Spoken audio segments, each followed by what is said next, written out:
아나운서가 소개하고 제가 분석하는 아이템! 와, 반갑습니다. 안녕하세요. 대표님. 항상 대표님께서는 네. 반도체 네. 너무너무 강조를 해주셨고 뭐 하반기도 나쁘지 않다 얘기를 네. 해주셨는데 네. 요즘 시장도 딱히 재미가 없고 또 네. 심지어 아니 피크 아웃이다 이제 네. 반도체 꺾였다라는 말까지 나오고 있어요. 네. 좀 걱정이 되는 상황입니다. 저는 모든 것들을 다 반도체에 집중하고 있기 때문에 투자를 그래서 다시 네. 한번 좀 짚어주실 필요가 있을 것 같아서 네. 이 반도체 시장에 대해서 네. 다시 한번 점검해보는 시간을 가져보려고 해요. 이게 이제 낙관론자와 비관론자가 거의 팽팽하게 맞서고 있는 상황인데 그러니까요. 네. 이제 조금씩 비관론자들이 우세해지는 것 같아요. 그러니까 요즘 시장 때문에 또 더 그런 것 그렇죠. 같아요. 자꾸 이제 제 주변이 외로워지고 있어요. 이제 가자 외치는 하나 사람이 둘씩 떠나가고 하나 둘씩 있나요? 떠나고 이제 저밖에 안 남은 것 같은데 네. 일단 이제 왜 비관적인 전망이 나올까 네네. 그거부터 이제 살펴봐야겠죠. 그 반도체 슈퍼 사이클은 딱 두 가지 측면에서 봐야 돼요. 이제 메모리 슈퍼 사이클 있고 네. 그리고 이제 비메모리 특히 시스템 반도체 중에서 파운드리 쪽을 이제 중심으로 이야기가 됐잖아요. 올 초에 이제 진행되는 네. 것들이 그랬었는데 일단 삼성전자 파운드리에 대한 기대감이 굉장히 컸었어요. 그죠? 그런데 이게 지나고 보니까 TSMC하고 격차가 좁혀지기는커녕 점점 더 벌어지고 그리고 이제 미국의 오스틴 팹에 뭐 5나노 투자한다 그랬는데 계속 이야기도 안 나오고 네. 점점 이제 뭐 지연되는 분위기고 맞아요. 이런 것들이 이제 투자 심리에 점점 악영향을 미치는 것 같아요. 그리고 우리 제드래곤 형 이제 막 영어의 몸으로 이래서 의사결정 안 된다 그러니까 최근에 또 8.15 특사 이야기 나오니까 네. 오늘 또 좀 반등을 하는 것 같습니다. 완전 7만 절차까지 가는 거 아니야? 라는 그렇죠. 공포감도 있었어요. 그 메모리에 대한 기대감이 또 초창기보다는 좀 많이 줄어들었는데요. 이게 메모리라 그러지만 사실 낸드 플래시는 돈을 버는 회사가 삼성전자밖에 없잖아요. 결국 이 메모리 슈퍼 사이클은 디램이거든요. 디램. 네. 그럼 디램의 최종 수요초로 보면요. 네. 전체 디램 시장에서 한 40%가 이제 모바일 쪽 스마트폰이라고 보시면 되고요. 그리고 서버가 36% 정도 되고 PC가 뭐 한 13% 정도 돼요. 작년에 PC가 언택트 때문에 너무 좋았어요. 그러니까 그쵸. PC 시장이 원래 태블릿 PC 때문에 완만하게 빠지는 상황이었는데 오히려 막 재택근무 때문에 많이 사서 작년에 두 자릿수 성장했거든요. 올해는 안 사겠죠 이제. 백신 맞고 출근하니까. 백신도 맞고 그렇죠. 또 많이들 이미 살 사람들 사서 맞아요. 살만큼 샀으니까 작년보다 성장하기는 좀 쉽지 않다는 네. 말이죠. 그리고 모바일 같은 경우도 원래 올해 기저 효과 때문에 굉장히 많이 팔릴 거라고 기대했는데 비메모리 공급 부족 때문에 생산을 많이 못했어요. 그죠? 그리고 베트남에서도 코로나 확산돼서 생산 라인이 셧다운되고 인도에서도 생산 라인이 셧다운되고 이런 것들이 영향을 미쳤어요. 그런 것들 때문에 이제 일단 전반적으로 수급이 투자 심리가 많이 안 좋아졌던 것 같고요. 지금까지 얘기만 들으면은 진짜 꺾이는 거 아니야? 라는 그렇죠. 생각이 막 들어요. 그리고 이제 양적으로는 스마트폰이 제일 중요하지만 네. 과거 슈퍼 사이클 17년 슈퍼 사이클도 그렇지만 결국은 서버 디램이 서버 디램. 이거를 슈퍼 사이클을 견인하거든요. 네. 왜냐면 클라우드 같은 서버들은 그 플랫폼 업체들이 가격 비싸다고 안 사고 이러진 않아요. 걔들은 투자가 필요하다 그러면 비싸도 막 사서 투자해버리거든요. 그러니까 그때 32기가 디램이 그때 300불까지 갔거든요. 지금 140불대인데 그만큼 올랐었는데 네. 올해 인텔의 신규 CPU 사파이어 레피즈가 4Q에 나오는 걸로 돼 있었고 거기에서 DDR5를 지원하기로 돼 있잖아요. 네. 그런데 이게 또 내년으로 밀린다는 이야기가 나오니까 전반적으로 반도체가 좋아 보일 게 없는 거죠. 진짜로 꺾이는 거 아니에요, 대표님? 꺾어야 되나? 이러다가 비관론 쪽으로 가시는 거 아니에요? 그래서 제가 오늘 네. 반등에 대한 희망회로 저 나름의 희망회로를 한번 돌려보겠습니다. 제가 네. 또 오늘 기대했던 점이 39금에서 네. 삼성전자 관련해서 썰 풀어주실 게 있다라고 맞습니다. 말씀하셨던 거를 딱 듣고 네. 되게 기대된다. 근데 좀 쫄려요 이제. 투자에 대한 판단은 어차피 본인에게 본인에게 있으시니까 그냥 네네. 참고 정도로만 그럼요. 들어주시면 될 것 제가 같아요. 항상 삼성전자는 강남 아파트이기 때문에 네네네. 모아 가셔라. 모아. 배당 받고 버티시라 이렇게 이야기를 했습니다. 네. 그래서 항상 분할 매수. 그죠? 한 번에 사면 안 분할 됩니다. 매수. 그러면 제가 희망에 대한 이야기를 드릴게요. 네. 네, 이렇게 절망적인 이야기만 하면 안 되잖아요. 네. 저는 이런 부분을 좋게 봐요. 일단은 서버 쪽에서 봤을 때 인텔의 신규 CPU 사파이어 레피즈가 원래 4분기로 나오기로 했다가 내년 초로 밀렸어요. 근데 오히려 이건 주가적으로 더 좋다라고 볼 수 있어요. 원래 연말에 DDR5에 대한 전환에 대한 수요가 있었잖아요. 네. 기대감이 있었는데 주식 시장은요. 네. 1분기 모멘텀, 2분기 모멘텀, 3분기 모멘텀은 있는데요. 4분기 모멘텀은 없어요. 왜요? 왜냐면 연간으로 합산해버리거든요. 그렇죠. 그렇죠. 그럼 어떻게 돼요? 그래서 네. 원래 4분기는 또 생각한 것보다 항상 안 좋게 나와요. 재고 조정도 하고 직원들한테 인센티브도 줘야 되니까 네네. 원래 생각했던 실적보다 안 좋기 때문에 3분기 모멘텀이 없어요. 그런데 네. 오히려 그 다음 해로 가면 초에 모멘텀이 있기 때문에 연말에 주가적으로는 뭔가 이 수급이 들어올 수 있는 여지가 있다는 거죠. 그래서 오히려 더 한 번의 타이밍, 기회가 있을 네, 수도 있다라고 있을 수 보고 있다. 있고요. 이게 주가적으로는 오히려 좀 더 좋은. 그래서 네. 이 펀드도 원래 연말에 청산을 하고 연초에 다시 재설정이 되잖아요. 네. 그러니까 연말에 팔고 연초에 사요. 네. 기관들이. 그래서 1월 효과라는 게 있잖아요. 그러면 DDR5가 연초에 뭔가 모멘텀이 있다 그러면 펀드들이 많이 사지 않을까요? 아. 네, 그렇게 좀 기대를 할 수 네. 있는 것 같고요. 지금 가격이 많이 빠졌어요, 반도체들이. 그러니까 충분히 프라이싱 돼 있어서 이제는 오히려 실적 대비해서 뭔가 오버슈팅 했다라는 느낌보다는 충분히 매력적인 가격이다. 이런 것들이 이제 좀 오고 있고요. 그리고 이 노트북 PC에 대해서 좀 말씀드릴게요. 네. 이제 재택근무 끝났으니까 네. 이제 노트북 PC 안 사겠지라고 생각했어요. 그죠? 안 사는 거 아니에요? 그렇죠. 또 사요? 그래서 대만 노트북 그 업체들 어떤 그 생산 계획이나 이런 것들 막 찾아봤는데 네. 생각보다 안 빠지는 거예요. 왜요? 회사를 복귀하잖아요. 네. 회사에서 PC를 사야 돼요.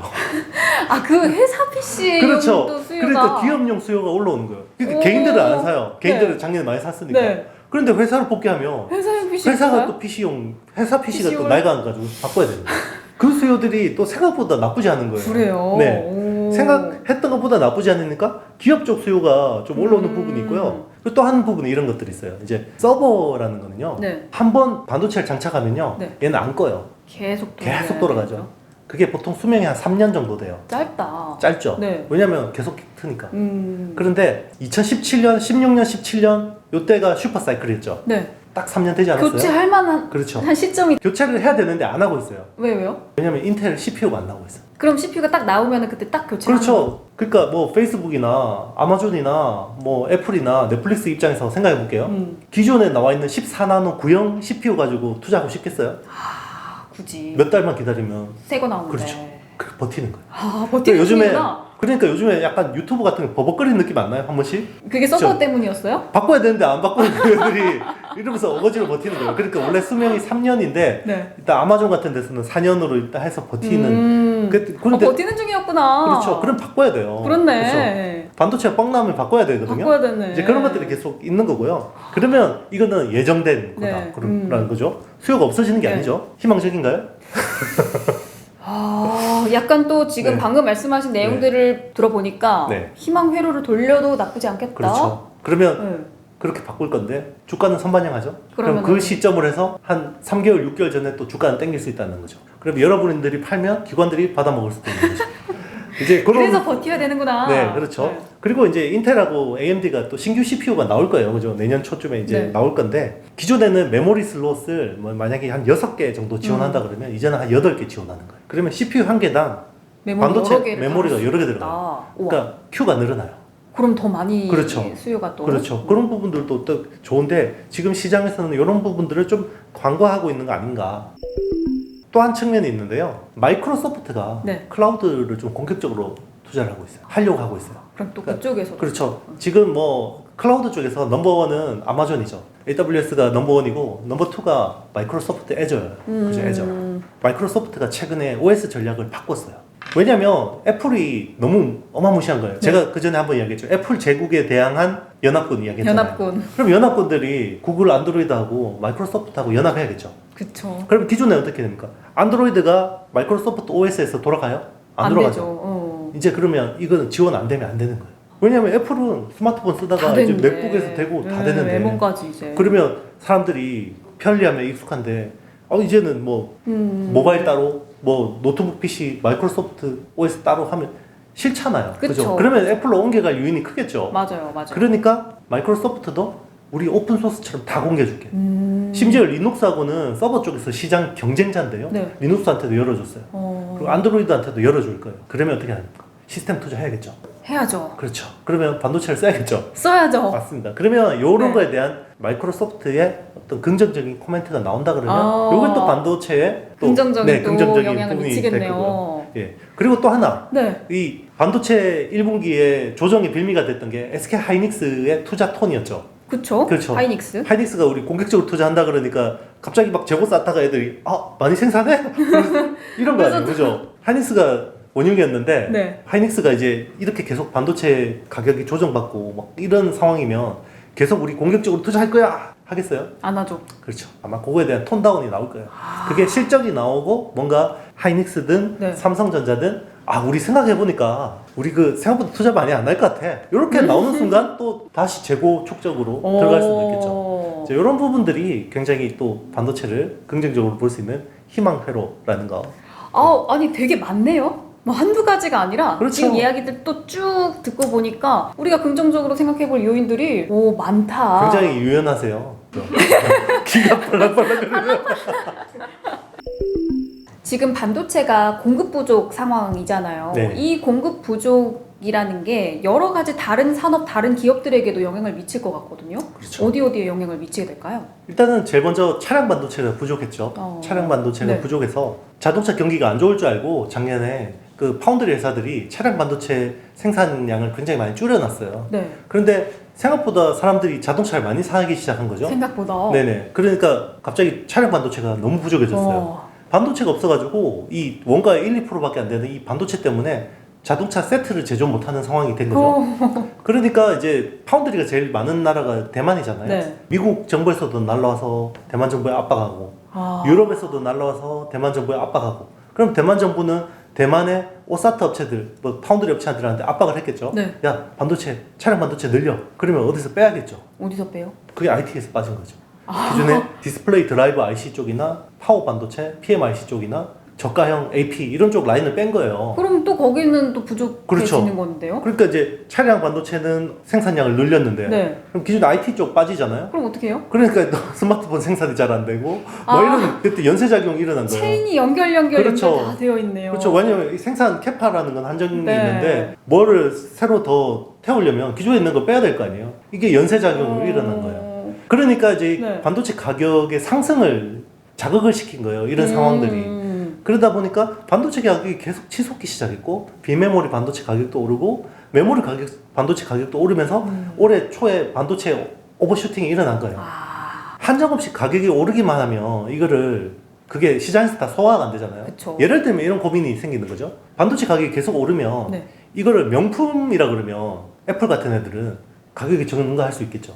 반도체 가격이 올랐으니까 야 기존에 200만 원인데 우리 220만 원에 팔게. 어차피 사니까. 그렇죠. 애플은 살 거예요. 어차피 사니까. 그런데 그 밑에 샤오미, 오포, 비보 이런 애들은 어떻게? 가격이 경쟁력이었는데. 그렇죠. 그러면 하이엔드 쪽은 어느 정도 이런 걸 가격 전가를 할 수 있기 때문에 흡수를 해요.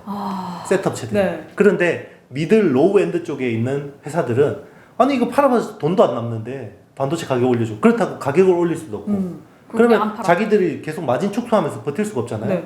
그러면 생산 안 할래. 돼버리는 거예요.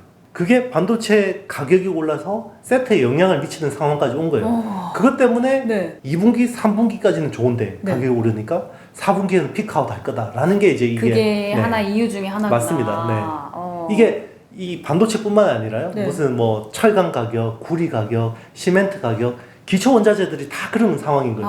가격이 인플레이션 때문에 다 오르니까 그동안에는 뭔가 이 업체들이, 기업들이 마진 축소를 감수하고 계속 가격을 했는데 가격 전가가 안 되잖아요. 그냥 그렇죠? 안 해버려. 그렇죠. 인플레이션이 그럼 더 심화되고 소비자들이 그거를 구매력이 지금 아주 좋은 상황도 아니잖아요. 네, 그렇죠. 그러다 보니까 이게 또 완제품 초라량에 영향을 미치는 이런 상황이 와버린 겁니다.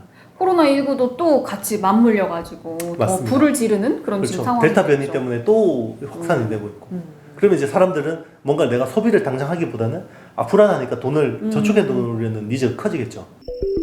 또 이런 상황 속에서 TSMC가 일본에다가 R&D 센터 공장 인지를 짓는다는 이야기가 거의 확정이 된 것 같아요. 네네. 아니 대체 이건 또 무슨 상황인가요? 일본은 반도체 쪽으로는 약간 하향세를 걷고 있다라고 생각을 했는데 일단 TSMC 입장에서도 삼성 파운드리가 올라오는 거에 대해서 굉장히 불편한 것 같아요. 그쵸 많이 네. 불편하죠. 모리스 창 TSMC 회장이 이런 이야기를 했어요. 인텔이 파운드리 하는 거는 전혀 아무 영향이 없다. 그렇지만 아무 영향까지예요? 뭐 그 정도 톤으로 세게 이야기했고요. 그래요? 네. 아무 영향까지. 그런데 이제 삼성이 올라오는 거는 굉장히 지금 위기 의식을 느낀다라고 생각했어요. 했어요. 자랑스럽다. 네.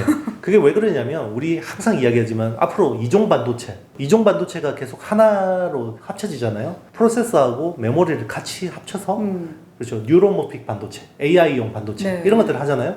그리고 이제 이번에 M1 같은 경우도 D램이 CPU 위에 올라가 있죠. 아예 붙어. 그렇죠. 아예 붙어 있죠. 그러면 앞으로는 파운드리를 가지고 미세공정 기술 네. 5나노에서 3나노로 가는 것도 되게 중요한데 후공정 단에서 메모리하고 비메모리하고 하나로 패키징하는 것도 굉장히 중요해지겠죠. 그렇죠. 이게 이제 3D 반도체, 네. 3D 반도체 패키징, 2.5 반도체 패키징 이런 것들을 칩렛이라고 그래요. CHIPLET. 이제 앞으로 이 용어에 굉장히 익숙해지셔야 할 거예요.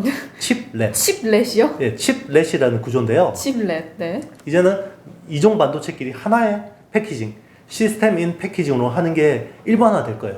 그러면 TSMC 입장에서는 고민이 네. 있는 거죠. 일단은 미세 공정에서는 삼성한테 앞서 나가고 있어요. 그죠? 지금 삼성이 5나노에서 수율에서 애를 먹고 있는데 자기네들은 5나노 수율이 잘 나오고 있고 3나노로 시프팅 할 거라고 생각하고 네. 있고 쉽게 갈 거라고 생각하고 있고 삼성은 5나노에서 고생하고 있어요.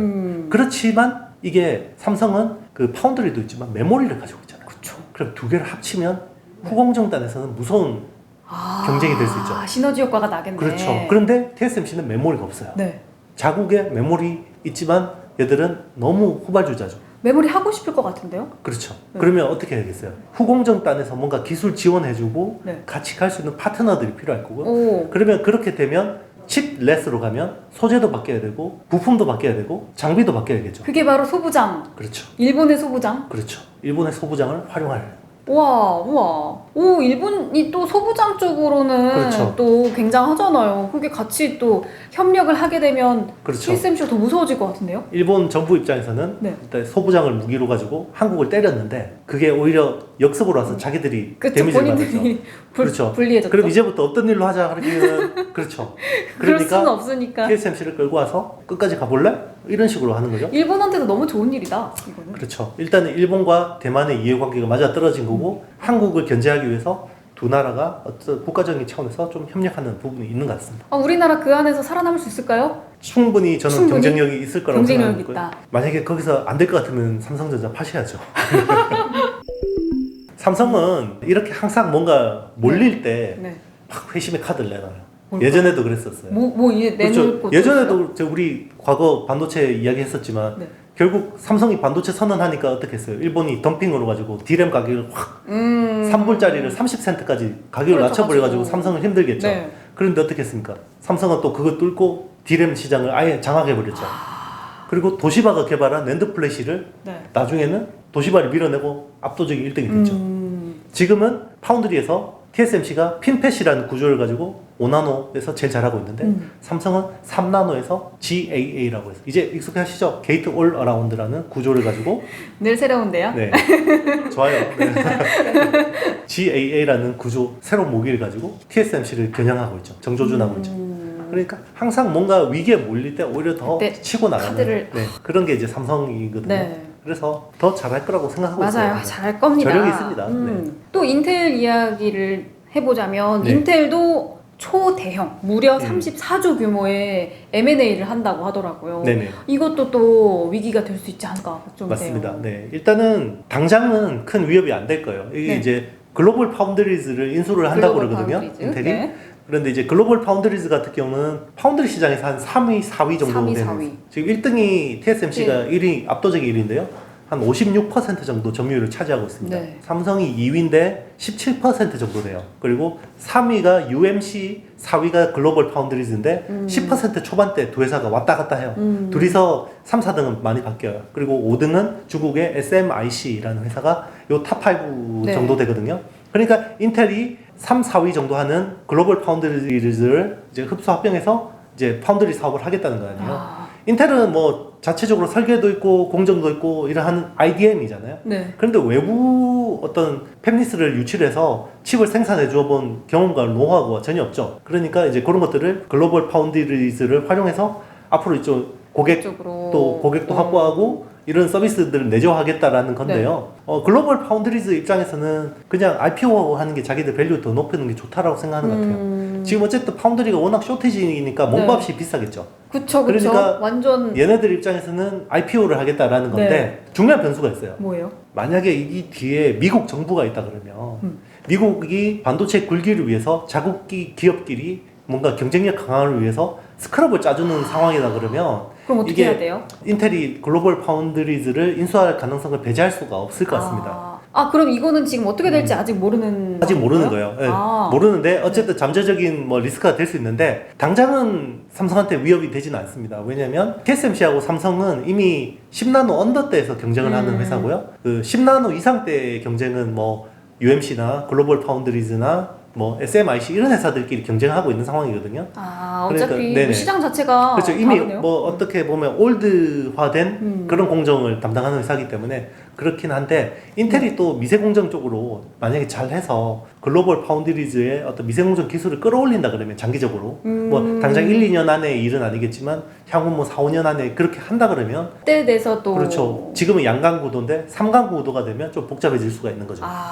근데 어차피 당장 코앞은 아니니까. 당장은 뭐 아무 영향이 없습니다. 그리고 심지어 TSMC도 뭐 이렇게 인텔은 전혀 네. 인텔이 파운드리 하는 거는 위기가 되지 않는다고 네네. 아까 말씀하셨던 그렇죠. 것처럼. 네. 그리고 삼성전자에게도 그렇게 큰 위협이 되지는 않을 것 같다. 단기적으로는 큰 위험은 아니지만 단기적으로는. 잠재적으로는 리스크가 될 가능성도 있다. 어쨌든 주식시장은 불확실성을 제일 싫어하잖아요. 그래서 그게 어느 정도 디스카운트 요인이 될 수도 있어요. 네. 그런데 또 반대로 뭐 그냥 IPO를 해버리면 오히려 그동안 좀 물려있던 것들이 한 번 더 점프할 수 있는 계기는 될 수도 있고.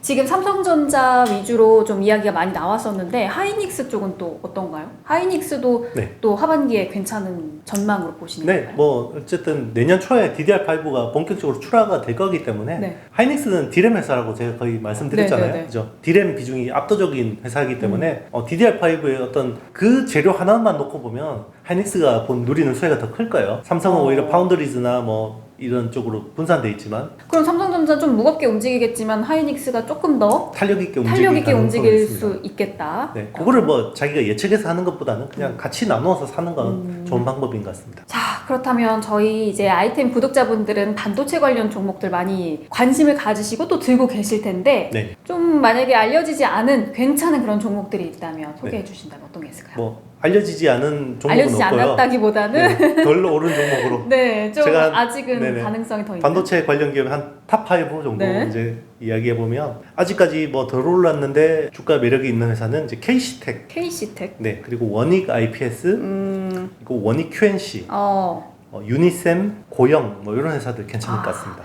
이전에도 여러 번 언급을 또 해주셨던 기업들인데 그 중에서 탑5라고 선정을 하셨다는 네네. 거는 굉장히 미래 가치가 좋다라고 네네 그렇게 보시는 볼 수 있겠습니다. 네, 이 기업들 선택하신 특별한 이유가 있어요? 일단은 저기 고영이라는 회사는요, 네. 3D 검사 장비 회사인데요. 그동안에 다 잘하는 회사였어요. 스마트폰 잘하고 자동차 전장 잘하고. 네. 그런데 딱 하나 못하는 게 있었거든요. 뭐예요? 반도체 검사 장비. 그거를 인텍플러스가 잘했어요. 왜냐면 인텔이라는 회사가 인텔이 반도체 검사 장비를 위해서 고영하고 인텍플러스 두 군데다가 의뢰를 했었어요. 네. 한 5년 정도 됐을 거예요. 그런데 고영은 여러 개 다 잘하는 회사고 세계 1등이니까 반도체 쪽 대응을 잘 안 해줬겠죠. 아무래도 좀 상대적으로. 근데 인텍플러스는 죽기 살기로 이걸 잡았단 딱 말이에요. 그것만 엄청 그래서 인텍플러스가 해가지고. 굉장히 많이 올랐는데 최근에 고영이 발표를 했어요. 그것도 지금 잘해요 이제? 단일 고객 매출 중에서 지금 제일 많이 하는 회사가 인텔이라고 최근에 공개가 됐어요. 와, 그럼 다 먹네 고영은. 그렇죠. 고영은 그동안은 반도체에만 약했었는데 네. 이제는 인텔에 반도체. 들어가서 따지고. 반도체 쪽 장비 수주가 많이 나온 걸로 확인이 됐고 그리고 이 회사는 의료 로봇 쪽으로도 향후 이제 향후 아니에요. 곧 지금 벌써 상용화가 됐고 네. 미국 FDA 승인을 받으면 거기 한 번 더 주가 상승의 모멘텀이 될 수 있습니다. 네. 근데 항상 좀 밸류는 비싸지만 세계 1위 3D 검사 장비 업체라는 거 그리고 의료 로봇이라는 어떤 모멘텀이 있다는 거. 왜냐면 의료 장비는 네. 산업용 장비보다 훨씬 더 많은 밸류를 받겠죠. 네. 그게 또 가미가 되기 때문에 좋게 네. 볼 수 있고요. KC텍이라는 회사는 CMP 슬러리, 그러니까 CMP 화학 기계적 연마라는 네. 장비를 하는 회사입니다. 네. 그 장비와 소재를 하는 회사인데요. 기존에는 200mm 웨이퍼 쪽, 그러니까 구형 반도체 라인에 납품을 했어요. 네. 이 경쟁사는 어플라이드 머티리얼즈인데요. 그런데 최근에 삼성전자 EUV 라인 쪽에 텅스텐 소재를 가지고 들어갔다는 이야기가 있습니다. 아직 막 확인은 안 됐고요. 회사에서 뭐 공식 확인해준 사항은 아닌데요. 어쨌든 이런 이야기가 돌고 있습니다. 그래서 네. 최근에 주가 흐름이 좋은 것 같고, 만약에 그게 사실일 경우에는 주가가 한번 레벨업 할 수 있고, 그거 아니라도 실적이 원래 좋아요. 올해. 원래 괜찮은 회사. 올해 올해 한 600억, 700억 이익이 날 수 있는 구조이기 때문에 하방은 탄탄하다고 볼 수 있겠습니다. 원익 QNC 같은 경우는 쿼츠라는 소재, 반도체 소모품 소재를 하고 세라믹 소재를 하는 회사인데요. 세계 1위 시각 업체 랩리서치에 부품을 납품합니다. 네. 그런데 EUV 라인이 가면요, 시각 라인은 항상 랩리서치가 납품하거든요. 그러면 랩리서치는 EUV 수혜주라고 볼 수 있는 거죠. 네. 그러면 랩리서치에 부품을 납품하는 원익 QNC도 같이. 수혜주라고 볼 수 있는 거고요. 그리고 이 회사 같은 경우는 미국의 어떤 모멘티브라는 회사의 쿼츠 사업부를 인수했는데요. 네. 원재료 내재화가 돼 있기 때문에, 그리고 지금 또 미국 반도체 굴기잖아요. 그쵸. 그러면 아무래도 원재료가 미국 회사이면 더 유리하겠죠. 네, 그런 부분도 좀 좋게 볼 수 있습니다. 네. 그리고 유니셈이라는 회사는요, 이 반도체가 유해 화학물질을 많이 쓰잖아요. 네. 그런데 이거를 그냥 배출하면 안 되겠죠. 그쵸. 사람이 죽겠죠. 그래서 정화를 해서 내보내야 네. 돼요. 그게 이제 스크러버라는 장비인데요. 스크러버. 앞으로 환경 기준이 까다로워져서 ESG 트렌드니까 이제 스크러버 수요가 많이 늘어나고요. 특히나 미국 땅에서 반도체 라인을 깔려면 얼마나 환경 규제가 까다롭겠습니까? 그쵸. 특히 미국인데. 그렇죠. 그러니까 스크러버, 미국 반도체 굴기에 네. 의한 스크러버를 많이 납품할 거다라고 이야기할 수 있고요. 네. 특히나 최근에 TSMC나 인텔 같은 회사에서 CSR 리포트를 내놓잖아요. 네. 회사 사회적인 책임에 대한 리포트를 내놓으면서 스크러버에 대한 이야기를 했어요. 코멘트를 했어요. 그렇기 때문에 이 회사는 특히나도 괜찮네요. 좀 좋게 볼 수가 있겠습니다. 오. 그리고 원익 IPS 같은 경우는요, 네. 이제 같은 원익 그룹인데요. 원익 IPS는 증착 장비를 하는 회사예요. 과거 우리 증착 시리즈, 그때 말씀해 주셨네요. 데포지션 이제 증착 쪽에 이야기했는데, 국내 장비 업체 중에서 시총 넘버원 회사예요. 지금 한 2조 5천억 정도 하는 회사거든요. 그만큼 이제 많은 장비들을 하고 있고, 칩렛 구조가 돼도 이 회사의 CVD를 많이 써야 되고요. 앞으로 이제 그 CVD 국산화 쪽으로 굉장히 잘하고 있는 회사라고 보시면 되겠습니다. 딱 5개만 깔끔하게 정리해 주셔가지고 너무 좋아요. 이전에 매번 여러 종목들 말씀해 주셨지만 그 중에서 탑 5 이 5가지 기억해 주시면 될 것 같아요. 자, 오늘의 내친 주소, 내 친구 주식을 소개합니다는 한미반도체가 이전에도 계속 강조를 해 주셔가지고 조금 샀는데, 와, 수익률이 지금 63%예요. 세상에. 잘하셨네. 세상에. 항상 나중에서 몰빵할 걸 하는 생각이 정말 많이 드는 그렇죠. 종목인데, 원래 주식 사면 두 가지 반응이에요. 네. 오르잖아요. 네. 그럼 몰빵할 걸. 그리고 떨어지면 떨어지면 그걸 대표님 어떻게 내가 해요? 왜 샀을까 그거를. 아니, 대표님 어떻게 해요? 대표님 말 듣고 샀는데. 그렇죠. 그 반응인데 한미반도체는 네네. 너무너무 지금 흐름이 좋아가지고 네네. 네. 최근에 조금 살짝 눌렸다가 네. 다시 확 올랐어요. 대체 그렇죠. 왜 이렇게 올랐고, 네. 또 똑같은 질문, 지금이라도 또 더 모아도 괜찮을지 어떻게 보세요? 일단 뭐 갑자기 주가가 튄 이유는요, 실적이 2분기 잠정 실적이 너무 잘 나왔습니다. 영업이익률이 30% 초반대에 나왔고요. 와. 후공정 쪽에서 이 정도 나오는 회사는 세계적으로도 드물죠. 네. 네. 그게 이제 뭐 일시적인 거냐? 절대 일시적이지 않습니다. 이 회사는 후공정 장비 쪽에서 세계 탑 클래스 있는 회사라고 인정을 해야 되는 것 같고요. 네. 그래서 이제 그런 부분들이 주가에 또 한 번에 반영됐고, 네. 이 회사가 시총이 1조 7천억, 오늘 2조 정도까지 올랐거든요. 갑자기 2조까지 가까이 왔는데 외국인 비중이 굉장히 낮아요. 낮아요? 네, 외국인 비중이 낮아요. 왜냐면 이 정도 시총이 되면 외국인 비중이 높아져야 돼요. 왜냐면 MSCI나 FTSE 지수에 들어갈 가능성이 높잖아요. 그전에는 시총이 작으니까 거기 인덱스에 안 들어가다가 이제는 인덱스에 들어갈 가능성이 높겠죠. 그러면 기계적으로 산단 말이에요. MSCI나 FTSE. 네. 그런 쪽으로도 좀 볼 수 있기 때문에, 만약에 지금 뭐 밸류에이션으로 물어보신다 그러면 충분히 좀 어느 정도 이제 좀 목에 찼다라는 느낌이 있고요. 3분의 1 정도는 수익 실현하는 것도 나쁘지 않다라고 말씀드릴 수 있는데, 만약에 좀 더 긴 시간으로 뭐 당장 필요한 자금이 아니다 뭐 라고 본다 그러면 분할 매수해도 지금 나쁘지 않다고 보고 있습니다. 이렇게 많이 올랐는데도 긴 텀으로 봤을 때는 지금이라도 나쁘지 않다. 주식은 항상 그렇잖아요. 잘 가는 애가 자꾸 잘 가고요. 못 가는 애는 계속 맞아요. 네. 아니, 내친 주소 지금에 와서 보니까 네. 결과적으로 다 너무 잘 가는. 그렇죠. 그러니까 이게 딱 그런 거예요. 잘 가는 거는 팔면 안 되고요. 네. 안 가는 걸 팔아야 돼요. 네. 그래야 돈을 벌어요. 그런데 사람들은 항상 잘 가는 걸 팔아서 못난 애들한테 자꾸 물타기 하니까 자꾸 못난 애. 보통 그런. 그렇죠. 네. 대부분 그렇게 해요. 왜냐면 그게 심리적으로 인간들 내가 그렇게 돼 있어요. 행복 회로가 왜냐면 네. 내가 손실을 받더라도 이 평균 단가가 내려가는 맞아, 게 맞아. 행복하거든요. 그 퍼센트를 줄이려고. 맞아요. 그런데 수익을. 그게 계속 빠질 가능성이 높거든요. 오늘은 이렇게 반도체 시장에 대해서 전반적으로 한번 다시 점검을 해봤는데 비관적인 이야기들도 있고 네. 긍정적인 이야기들도 있지만 믿고 싶은 네. 대로 믿을래요. 그렇죠. 그 투자의 판단은 본인이 네, 하셔야 돼요. 본인에게 있음을 다시 기억해 주시고 저희는 이제 이런 뷰로 시장을 보고 있다라는 네. 것만 좀 참고해 알아주시면 주시면 되겠습니다. 되겠습니다. 네, 오늘 정보가 도움이 되셨다면 좋아요, 구독, 알림, 알림, 댓글까지 댓글 남겨주시면 많이 남겨주세요. 되겠습니다. 저희는 다음 영상에서 만나요. 안녕.